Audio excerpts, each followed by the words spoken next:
Have you ever wondered what happens when someone completely loses their humanity? I'm not just talking about a personality change, but that moment when you look in the mirror and no longer recognize the person standing there. Well, folks, today we're going to dive deep into the mind of Hajime Nagumo. And let me tell you, this isn't just any story about power or overcoming obstacles. You know, that normal kid, kind of an otaku, who everyone ignored in class. That was Hajime before everything fell apart. In reality, he could have been any one of us, but life is like that sometimes, right? One minute you're just there, living your peaceful life, and the next, you're betrayed, thrown into an abyss, and left to die.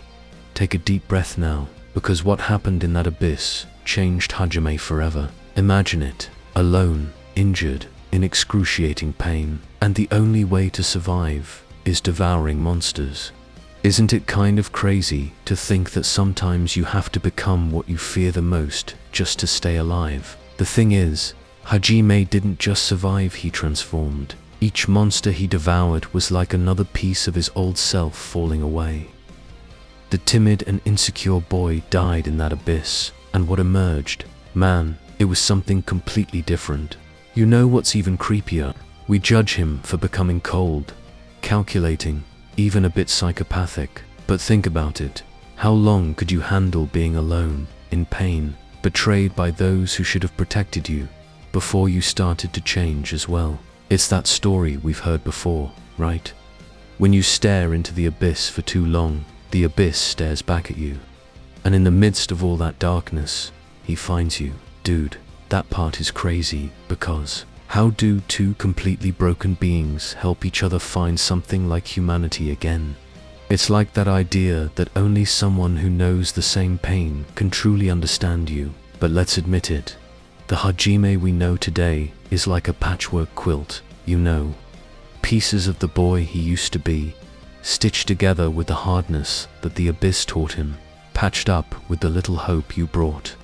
He learned the hard way that sometimes you have to be the monster to survive monsters. And that makes me think, don't we all go through mini abysses every day? That brutal rejection, that moment when everyone turns their back on you, that feeling that you have to change to survive. How many times do we put on a mask, swallow our tears, and carry on? The craziest part is that Hajime developed this sort of crazy life philosophy, like he no longer cares about what's right or wrong by normal standards. For him, only what has to be done to protect the people he loves really matters. It's kind of scary to think that someone can change so much they create their own moral code, right? Sometimes I wonder, did he truly lose all of his humanity, or did he just redefine what it means to be human by his own rules? Because, really, what's more human? Blindly following rules and morals that others created, or forging your own code based on your experiences?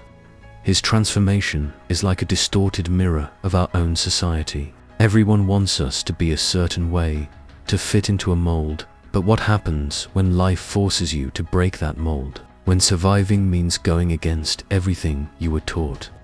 The darkest part is that even after finding companions, even after sort of recovering a bit of his old personality, that abyss Hajime never really went away. It's like he carries that darkness inside him, a scar that never quite heals. And maybe that's what makes his story so real, so heavy, because it isn't a typical redemption story where the protagonist overcomes his demons and goes back to who he used to be. It's a story about how, sometimes, those demons become part of you, and how you learn to live with them. But here's my question for you.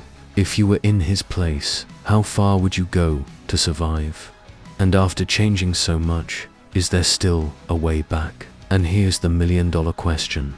Who's the real monster? The one who changes to survive, or those who force someone to change so drastically?